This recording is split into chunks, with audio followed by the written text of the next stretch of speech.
Nowadays, when you buy a game, it's largely going to be the same experience regardless of where you play it. Some resolution or maybe frame rate differences aside, but back in the day, playing a game on, say, the SNES or the Sega Genesis would often yield wildly different results. Some younger folks might not know this, but there was indeed a time when game consoles had very different strengths and weaknesses, and that would ultimately give them a little something that I like to call personality. But that also made porting games across them a huge pain in the neck for developers, as different versions of a game would often require major components to be completely reworked or, in some cases, rebuilt from the ground up. This led to a lot of inconsistent results. And with the Turbo being in kind of an odd spot, somewhere between the 8-bit and 16-bit generations, at least that's kind of how it came off over here in the West, well, that led to some of the most unpredictable results for multi-platform games of any system, before or since. And given that, you might be surprised to learn that many of the multi-platform games that would find their way to the Turbo would wind up with superior versions here, better than their counterparts on other consoles, and in some cases even better than the original arcade versions that they're based on. One such game is the Arnold and Stallone simulator Bloody Wolf, a lively and ridiculously addictive little run-and-gun that punches well above its weight, and as far as I can tell, never came to any other home console, at least officially. On paper, Bloody Wolf isn't anything you'd necessarily write home about among the sea of similar games from the era, but actually playing it quickly reveals that Bloody Wolf's magic is mostly in the execution. It's full of brilliant little touches that make the game immediately stand out from its peers, like stealing motorcycles and ramming through crowds of enemies and even jumping around with them, which of course makes no sense, but is just as cathartic as it looks. You'll also be taking on giant war machines that no one man has any business fighting, firing rockets into enemies causing them to tornado spin off the screen, and getting into dramatic and totally unnecessary knife fights with some of Bloody Wolf's most psychopathic boss characters.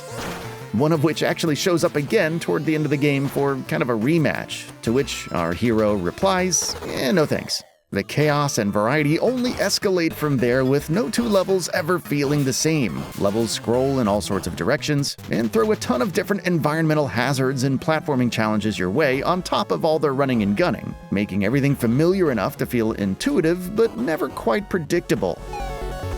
One stage even has a completely open format where you get to explore at your own pace and rescue a bunch of hostages in whatever order you choose, while fighting off endless hordes of enemies chasing you down pretty much the entire time. This one almost feels more like a stage from something that would come from more advanced games in the genre, which is pretty cool. Now, the enemies themselves could have used a little bit more variety, I suppose, as most of the basic enemy types behave pretty similarly, but there are plenty of armored enemies, kamikaze maniacs, and a couple other types that do pop up just enough to keep you on your toes.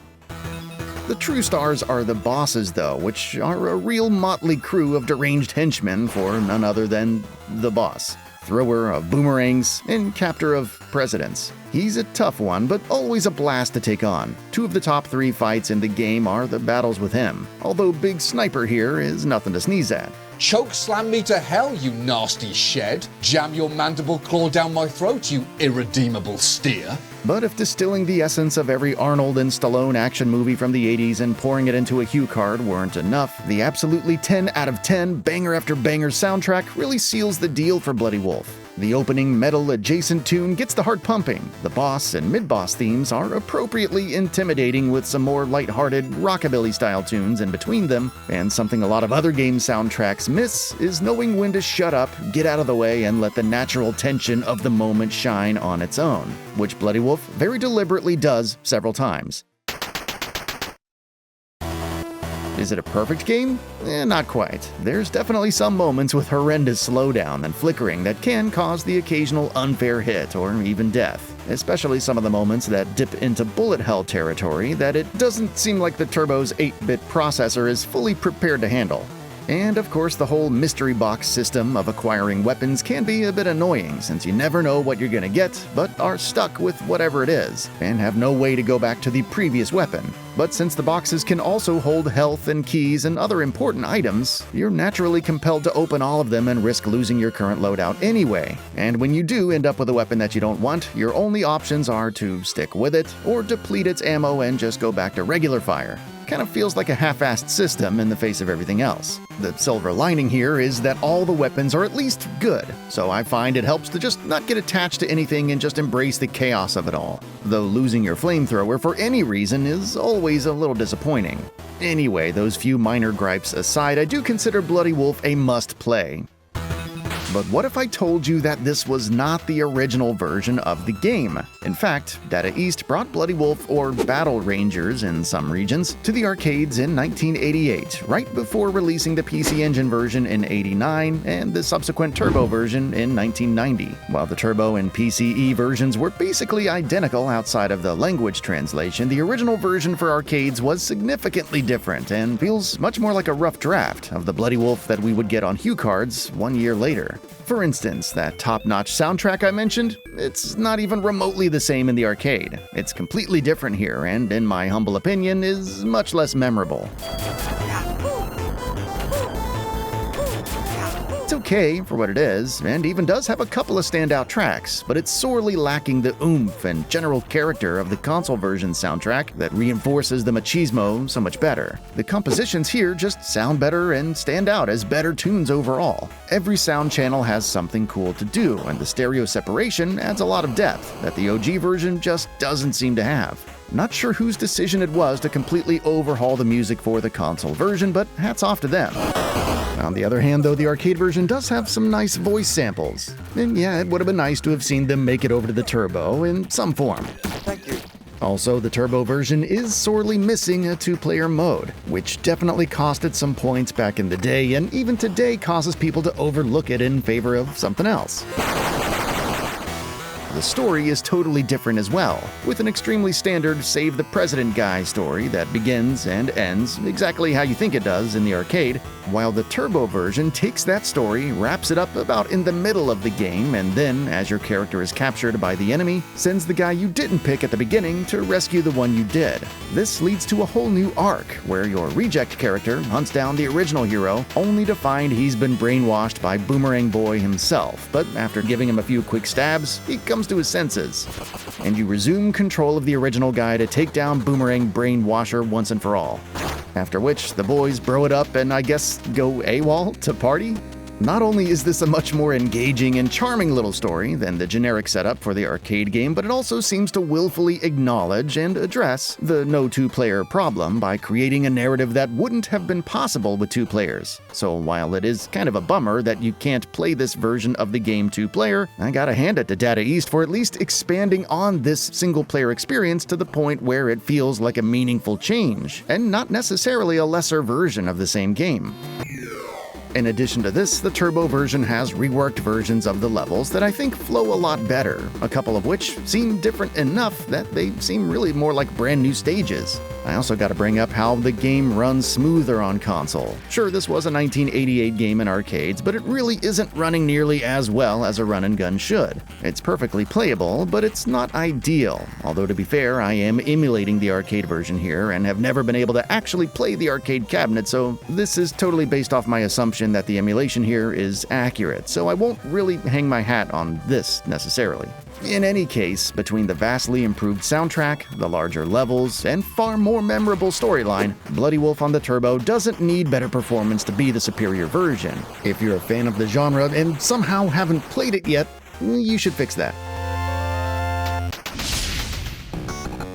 Vigilante is a game I enjoy probably a bit more than I can logically defend. It's not an amazing beat-em-up by any measure, and quickly got outclassed by the more adventurous sprawlers of the early 90s that offered way more movement, more weapons, better enemy variety, and the list goes on. It's kind of a mid-80s style beat-em-up that came out towards the end of its era, and basically had no time to shine. Despite all that, it's always been kind of a comfort game for me. It's easy to get into, has some pretty great music, and manages to leverage most of the strengths of the typical IREM games from the time without getting as difficult as many of them did.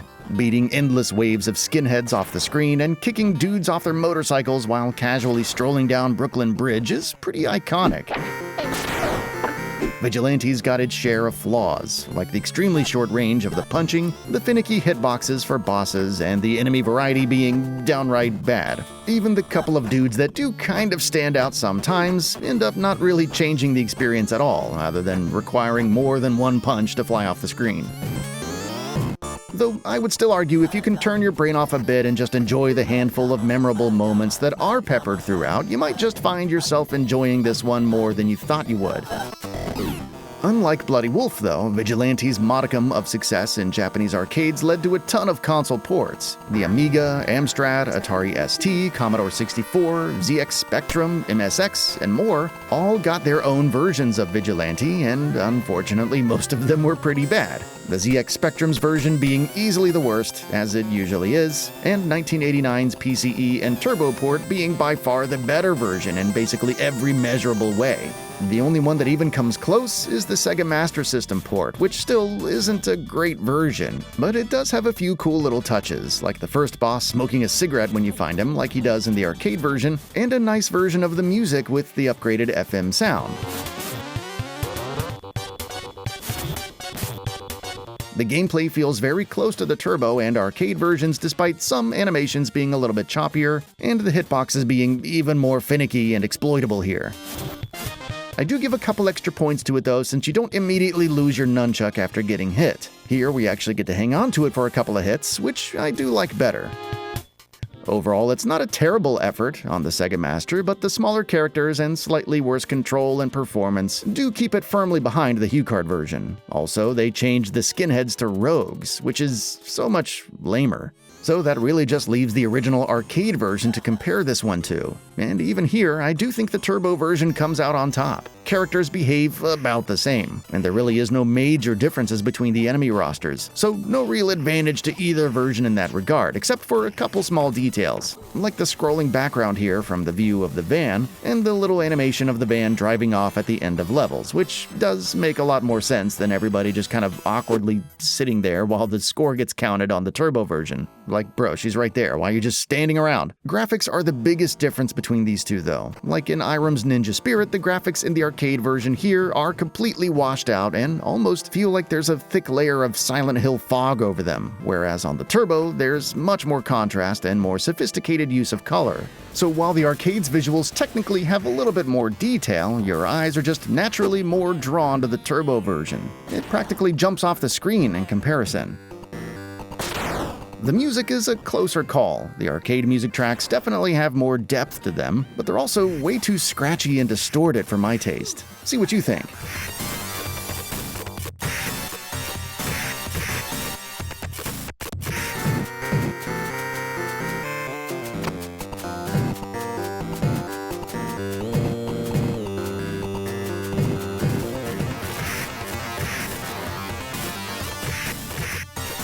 You could argue about which one is more advanced, but I think it's pretty clear which one is more pleasant to listen to.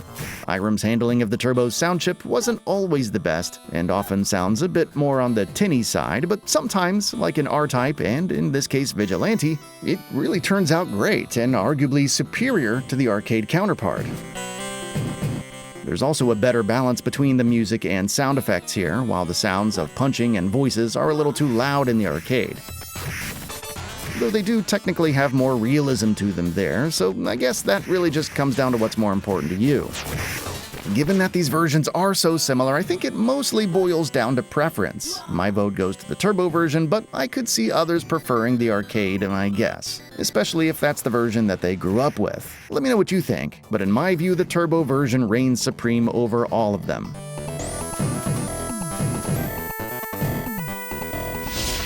I've talked about Klax a few times on the channel, and I've made it pretty clear this is one of my favorite puzzle games of all time. And that's coming from a guy who doesn't typically like puzzle games because I tend to either get bored or stuck or both fairly quickly and move on to something else. I don't have that problem with Klax though. It's one of the few Tetris-adjacent puzzle games that don't really feel like a Tetris ripoff at all. Lining up colors instead of shapes, and doing so in a variety of different patterns, makes it feel more like columns, crossed with something like Connect 4 or Tic-Tac-Toe than another Tetris clone. But ultimately, Klax leaves you feeling like you had an extremely unique experience that works on a bunch of different levels and doesn't really feel comparable to anything. A big part of that unique tone is the near-complete lack of any music, but the rhythm of the tiles tumbling down at a steadily increasing speed sort of serves the same purpose and also attaches a somewhat ominous tension to the game that gets more frantic as the tiles speed up and more colors are introduced. The game also switches up the ways it wants you to arrange the colored tiles to proceed, from vertical and horizontal to the more challenging diagonal waves, and sometimes the goal is to just reach a certain score or survive long enough to place a certain amount of tiles regardless of where you put them.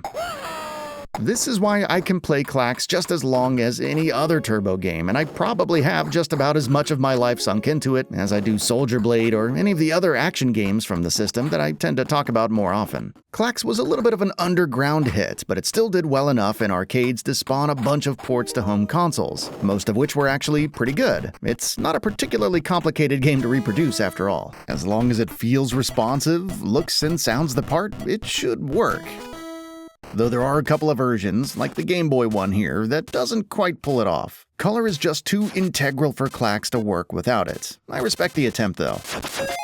To me, the best version of Klax, at least from the time of its heyday, is the PCE and TurboGrafx one. The more nuanced color palette of the Turbo adds some subtle depth to the tiles and backgrounds that no other version, including the arcade one, quite has, and also manages to have the clearest audio of any of the console ports. Everything from the screams of the tiles as they fall to their death, to the applause and all the other audience reactions all sound great, with almost zero of the slowdown that a lot of Turbo games had. In fact, the only time you'll ever notice something like that is when you've thrown a bunch of tiles back up to the top and piled them up to a ridiculous degree, in which case you're probably going to lose anyway, slow down or not.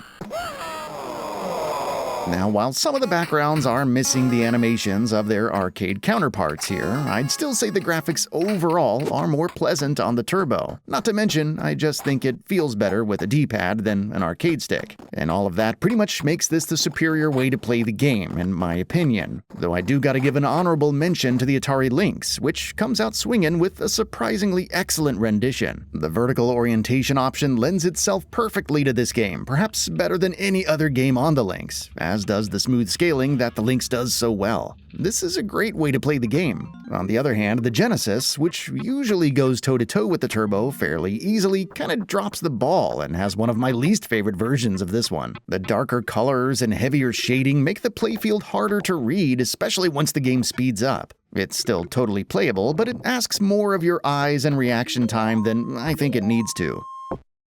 Even the audio kind of works against it a little bit. I usually enjoy the harshness of the Genesis audio, but sadly this is one of those games where the Genesis sound chip is just more grating and distracting than anything else. I'd rather put on my own music in the background than listen to this. Hell, I'd probably rather play the NES version. But the main takeaway here is that there's very few actual bad ways to play Klax, ZX Spectrum. Odds are, if you have the game, it's probably a good version and you should play it often. So the main takeaway for me here isn't so much that the Turbo is a great place for multi-platform games. If anything, it's kind of a bad place for multi-platform games from that generation in several ways. But it is an interesting case study in what can happen when the right team has the right amount of resources and the right mindset and just enough flexibility with the platform they're trying to port a game to. I mean, that's how they were able to take an obvious limitation, like Bloody Wolf no longer having a two-player mode, and turn it into a strength by completely overhauling that campaign and turning it into something that wouldn't have been possible otherwise. Now, of course, that's only a few of the multi-platform games that had really good versions on the Turbo, so feel free to suggest more that you think would make good comparisons, and I'll probably include them in a follow-up to this video at some point down the road, especially if the video does well. Why am I doing this with my hand? But until then, as always, thanks for watching.